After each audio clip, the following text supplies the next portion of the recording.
People are always talking about how Fallout New Vegas is the best Fallout. What do they know? I mean, come on. These aren't video game critics, these are just everyday people. No, I'm just joking, I agree with them. Hence the premise of this video. What we're going to be trying to do today, or what I'm going to be trying to do, and you're going to be watching, is to bring as much of Fallout New Vegas into Fallout 4 as possible. I guess Fallout New Vegas isn't really the right word, but you know, you gotta get those clicks. Really what we're looking at is the Mojave, the location, the setting of Fallout New Vegas. Bringing as many of the aspects of that as possible and really plausible into Fallout 4. As you could probably guess, we're going to be doing this through modding. I have a bunch of different mods lined up and set up, and I'm going to be listing them and linking them in the description down below to you. That's pretty much it. I'm going to have a super special link at the top of the comments that's in the pinned comment. Click it if you're interested. It's a big surprise.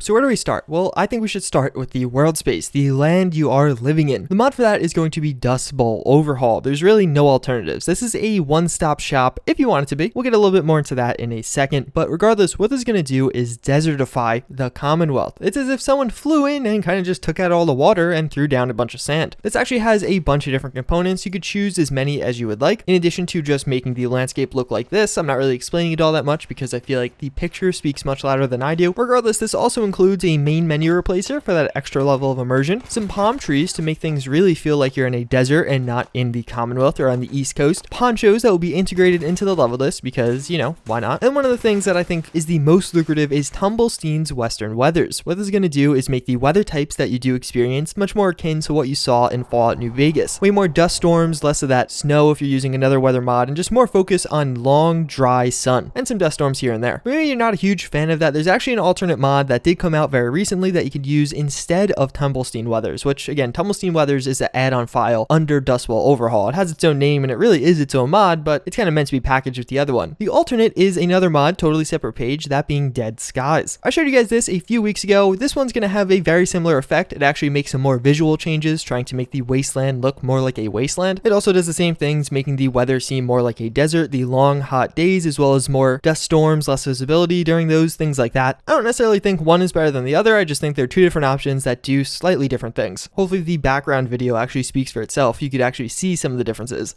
Now that you actually have the Worldspace set up and you got those nice or not nice weathers, next we should move on to the radio. The mod for that is going to be Radio New Vegas, bringing a lot of the songs that you did experience and hear in Fallout New Vegas into Fallout 4 through a new radio. As you do patrol around the Mojave, wishing for a nuclear winter, this is going to be a great thing to really immerse you on that extra factor, giving you something to listen to. I'm personally not someone that plays with the radio on all that much, but that's also probably because I'm normally recording and copyright, but I do know a lot of you guys do, so I want to include this as a little added extra. This one might be a little bit controversial, but I really encourage you to use it. This is going to be the Minutemen NCR Overhaul. This is another one I've showed you in the past. What this is going to do is overhaul the level list of the Minutemen using a few other mods out there and make it so they now appear like the NCR. This is a really cool mod. I'm a huge fan of it. Think of them as like the East Coast NCR. They're very different than the West Coast NCR. They have different ideals. They're trying to help the people reestablish themselves after being taken out. At the end of the day, there's really nothing indicating these guys are the NCR. Everything in the game will still act like they are the Minutemen. You'll still look at them and read Minutemen, but they'll be wearing totally different armors and using totally different weapons. It's like the Minutemen found a supply cache of all the NCR's equipment. I feel like if you start a new game with all these mods installed and then choose to align with the Minutemen, it actually creates for a pretty different and cool experience. They look very different. They do act exactly the same, but at the same time, you get to see all these cool new mods, weapons, and it really does bring you back to Fallout New Vegas days. So what mods and weapons are actually being used here? Well, the first and one of the core ones is going to be the Assult Carbine. This, of course, is the iconic service rifle that you did see in Fallout New Vegas. It's actually a bundled mod. It features the Assult Carbine, which was in New Vegas, as well as the service rifle, which all of the Minutemen now do carry, like the NCR did previously. This really is a great weapon mod on its own. It's one of the most popular weapon mods out there. A lot of people have downloaded it over the past few months. There's a ton of cool features like the actual customization of the weapon. You could truly recreate the service rifle just in Fallout 4, but even beyond that, some of the legendary or unique variants that you found in Fallout New Vegas, like the American, as well as some other ones that are custom added in, can be found around the Commonwealth in very specific locations. Then we do have the NCR Ranger Veteran Armor. This is also again going to be integrated into the level list of the Minutemen now. You can find it on some higher level enemies, more specialized Minutemen that only come when either you get to the later parts of the game or a big battle is about to occur. It of course includes that really awesome armor itself that you're either very afraid of if you went against the NCR or very happy to see if you went with them. But even beyond that, it actually also includes the anti-material rifle. This is going to be a great weapon mod. It's a ton of fun to use. Fallout 4 doesn't really have too many good heavy sniper rifles that are ballistic. So like the service rifle, it really really even just fits into the base game very well. Although that is cool, we don't want to just focus on the most iconic armors. We also are going to look at the NCR Patrolman and Troper armors. These are way more common. This is actually going to be part of the larger mod Fallout Cascadia developed for that mod, which is also reintroduced in the NCR in Seattle, but they were kind enough to release it early. Now you can download these. The NCR Trooper is of course directly from Fallout New Vegas, while the NCR Patrolman is actually a new recreation, but it's the NCR. It has the same feel and vibe. These are pretty essential. They're definitely essential if you want to use the Minutemen Overhaul, and all around it's just going to be the most common armors. You're going to see these all the time now on the Minutemen, and frankly I think these are so cool that I would actually use them on myself. What you may have noticed is I've actually had a lot of these guys following me around. We're getting in little conflicts. That's actually going to be a totally separate mod. That's going to be FCOM. This will allow you to recruit squads of soldiers that you will then have follow you around, so you can call a squadron of a different of these NCR or Minutemen troopers. These guys are way better than your typical companions. They're way more disposable to start with, but even beyond that, you actually could also assign them to settlements and create little NCR bases around the map. This may not be for everyone. It's not super well balanced, but it still is a lot of fun, and if you include your own kind of personal balances like limiting yourself, I think you could have a lot of enjoyment with this.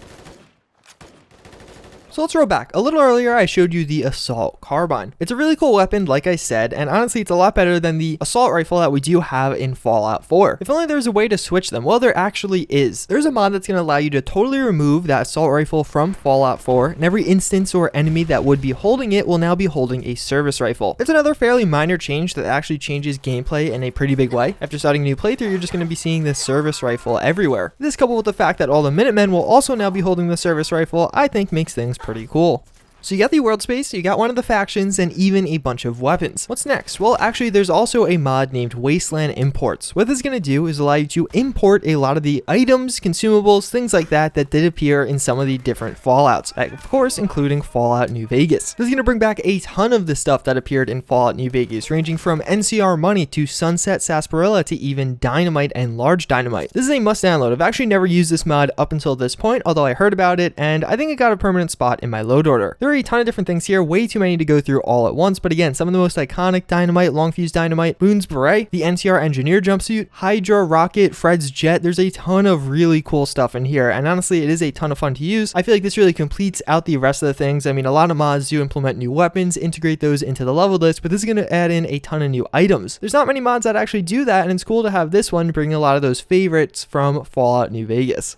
So that's the bulk of this video. Those are the things you're going to want to do to actually make the game feel a lot more like Fallout New Vegas or the Mojave. But what's the big step up from Fallout New Vegas to Fallout 4? What makes Fallout 4 so special? It's the combat. So next, I'm basically just going to be listing off a ton of weapon mods that are great downloads for this experience. There are a lot of these, so I'm going to be way more brief than I was previously. Either way, starting things off, we do have the Caravan shotgun. This was only just recently released for Fallout 4, as well as it did just get ported over to Xbox One. This is of course one of the most iconic weapons in the Mojave. You find this on a ton of low-level enemies, and typically they're either holding the Caravan shotgun or the 9mm pistol. This is going to bring back the 9mm pistol in all of its glory, as well as the custom type Maria, which you can find. That of course being one of the most iconic weapons in all of Fallout New Vegas due to the quests and experiences associated with it. And of course it's also going to introduce that new 9mm caliber type. Well, I guess if you're getting this, you may as well also get the grease gun, otherwise known as the 9mm SMG, also using that caliber type. This is a ton of fun to use at the earlier levels of Fallout New Vegas, also featuring totally custom animations and all of its glory. But those are low level weapons. Let's actually get into some of the more intense stuff. Well, next we do have the Bozar. This was only very recently released, and actually not even part of Fallout New Vegas itself, but rather the Gunrunner's Arsenal DLC. Either way, it's a very weird and unique weapon, kind of a cross between a light machine gun and a sniper rifle, if that makes any sense. And speaking of DLC weaponry, we also have the Chna Lake and of course the Holo rifle. In Fallout New Vegas, you only had the Holo rifle, a really cool and interesting weapon added in by one of the DLCs. Thanks to the technical advancements made with Fallout 4, you now can get the Chna Lake, the thing the Holo rifle is based off of also. This is really cool. It's one of my top 5 mods ever. Fallout 4 is really lacking in the explosives department, and this will without a doubt fill out that gap. Do you know what other category Fallout 4 is lacking in? The pump action shotgun category, and for that we do have the hunting shotgun. This is another one that's really iconic. You probably see it on a lot of enemies and probably used it yourself, featuring totally custom animations as well as a ton of customization options. Those are cool, but you know, maybe you like something a little bit more compact that doesn't suck. Then we do have the 45 auto pistol. This is added in by Fallout New Vegas's Honest Hearts DLC, and it's a fan favorite. I just totally made that up, but I'm kind of running out of things to say about all these different weapons. Last but not least, of course, we do have the classic Super Sledge, another one only just released for Fallout 4. It's the only melee weapon on this list, and it's way better than the Fallout 4 Super Sledge, at least in my opinion. It's also integrated into the level list, which is pretty cool.